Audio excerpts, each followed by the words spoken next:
Welcome to Bhaskar speaks. இன்றைக்கி மோடியோட friend Adani வந்து திருப்பி ஒரு பெரிய க்ரைமில் இருந்து மாட்டிக்கிட்டு இருக்காரு.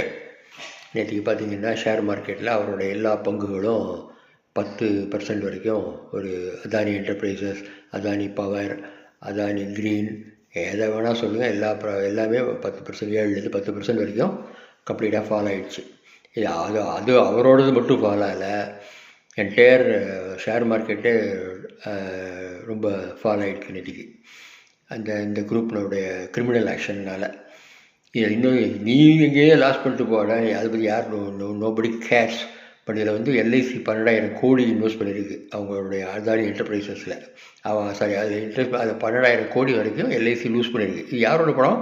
Public money. இது வந்து தெரிஞ்சு இன்றைக்கி ஃபாலோ ஆனதுனால அதில் வந்து அந்த ஷேர் இதில் வந்து எல்ஐசிக்கு 12,000 கோடி லாஸ்ன்னு தெரியுது. ஆனால் நிறைய லாஸை நம்ம பப்ளிக் செக்டர் யூனிட்ஸ் வந்து பப்ளிக் செக்டர் பேங்க்ஸ் எல்லாம் அடானிக்காக தாராவாத்து லேக்ஸ் அண்ட் லேக்ஸ் ஆஃப் க்ரோர்ஸை வந்து நம்ம வந்து லூஸ் பண்ணியிருக்கோம், இந்தியாவோட பப்ளிக் மணியை அப்படிங்கிறத நம்ம பார்க்குறோம். இது அதுக்கு முன்னாடி இது என்னது இந்த கேஸு அப்படின்னு பார்த்தோம்னா, அமெரிக்காவில் securities and exchange commission of America வந்து இந்த ஒரு அடானி வந்து அங்கே ஒரு கம்பெனியில் $750 million பாண்டை ரைஸ் பண்ணுறாரு.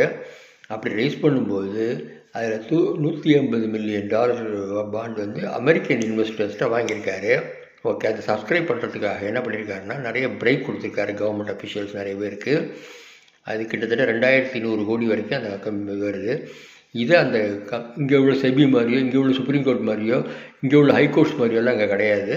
கிளியராக முதல்ல அது உண்மைதானாங்கிறத முதல்ல பார்ப்பாங்க. எல்லா ரெக்கார்டையும் பார்த்துட்டு ஆமாம் இவர் பிரைப் பண்ணியிருக்காருங்கிறது அவங்க வந்து இன்வெஸ்டிகேட் பண்ணி கன்க்ளூட் பண்ணிவிட்டு இப்போ என்ன பண்ணாங்கன்னா இந்தியன் கவர்மெண்ட்டை அவங்க வந்து பெர்மிஷன் கேட்குறாங்க, அவரை வந்து கன்விக்ட் பண்ணணும் அப்படின்னு சொல்லி கேட்கும்போது லா மினிஸ்ட்ரியோடு அவங்களோட தொடர்ந்து நடந்திருக்கு. 14 மாதமாக அவங்க கரஸ்பாண்டன்ஸ் பண்ணி பார்த்துருக்காங்க. ஆனால் மோடி கவர்மெண்ட் ஃபுல்லாக அதை பிளாக் பண்ணியிருக்கு, என்னென்னமோ பண்ணி பார்த்துருக்கு. ஏன்னா ஏற்கனவே நம்ம டேரிஃபில் மாட்டின்னு இருக்கோம், இமிக்ரேஷன் இஷ்யூவில் மாட்டின்னு இருக்கோம். ஆனால் இப்போ இந்த இஷ்யூவில் மாட்டினதுனால மோடி வந்து 14 மாதமாக அதை தடுத்துருக்கணும். ஆனால் அங்கே உள்ள இன்வெஸ்டிகேஷன் ஏஜென்சிஸ்லாம் அப்படி கிடையாது. They will investigate. And American system வந்து அப்படிப்பட்ட system, judicial system, Indian judicial system மாதிரிலாம் கிடையாது. ஸோ அவங்க வந்து ஆக்ஷன் எடுக்கணும்னு சொல்லி இனிமேல் இதுக்கு மேலே இந்தியன் கவர்மெண்ட்டை நம்ம அவங்க கேட்டு பிரயோஜனம் இல்லைன்னு சொல்லி அவங்க என்ன பண்ணிட்டாங்க அப்படின்னா அவங்களுடைய ஃபெடரல் கோர்ட்டுக்கு ஒரு பெர்மிஷன் கேட்டாங்க. நம்ம கிரிமினல் ஆக்ஷன் ஃபைல் பண்ணி அவரை கன்விக்ட் பண்ணணுங்கிற மாதிரி, இன்வெஸ்டிகேட் பண்ணி கன்விக்ட் பண்ணணுங்கிற மாதிரி வந்துருச்சு. இப்போது அதுக்கு ஒரு மெயில் அனுப்பிச்சிருக்காங்க கோர்ட்டுக்கு. ஸோ இது வந்து லீக் ஆனதுனால இது வந்து வெளியில் வந்துருச்சு. இப்போ நடந்தது ஜனவரி 21. ஸோ இது வெளியில் வந்து இப்போ வந்து என்டையர் மார்க்கெட் கொலாப்ஸ் ஆகிடுச்சு. இப்போ அடானியோட இதெல்லாம். இப்போ அடுத்தது என்ன கேள்வி வருது அப்படின்னா, முக்கியமான கேள்வி இதுதான். இது வரைக்கும் ஷீல்டு பண்ணிட்டார் அடானி. அவரை க்ரோ பண்ண வச்சு ஒன்றுமில்லாத பிச்சைக்காரனை தூக்கி 2ஆம் நம்பர் பொசிஷனை கார்பரேட்டில் நம்பர் 2ல் இருக்கார் அடானி. எல்லா போர்ட்டையும் ஃப்ரீயாக தாராவாரத்தை கொடுத்து எல்லா இந்தியன் கம்பெனிஸ் கார்பரேட்ஸ் எல்லாமே அவருக்கு தாராவாரத்தை கொடுத்து பண்ணதுனால இப்போ வந்து அவர் எல்லாருக்கும் தெரியும் மோடினால தான் அடானி இப்படி ஆகிருக்காருன்னு.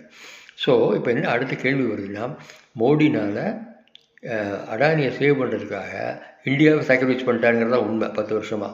இப்போ தொடர்ந்து இதையும் இப்போ கன்விக்ஷன் வரைக்கும் அமெரிக்கன் கோர்ட் வந்திருக்கு. அப்போது இப்போயாவது நீ என்ன பண்ண போகிற? அவரை விட்டு ஒழிக்க போறியா? நாட்டை சேவ் பண்ண போறியா? இல்லை திருப்பி அவரை சேவ் பண்ணுறதுக்காக நீ வேறு ஏதாவது பண்ணி இந்தியாவை அதில் பாதாளத்தை கொண்டு போக போறியாங்கிற இந்த கேள்வி நம்ம முன்னாடி எழுந்திருக்கு. அதனால் இந்த இதோட சம்மந்தமான ஃபர்தர் டீட்டெயில்ஸ் நிறைய வந்துக்கிட்டு இருக்குது. இந்த இஷ்யூஸ் சம்மந்தமாக, அது சம்மந்தமாக தொடர்ந்து பதிவு போடுவேன். நெக்ஸ்ட் வீக் கண்டிப்பாக உங்களை மீட் பண்ணுறேன். தேங்க்யூ.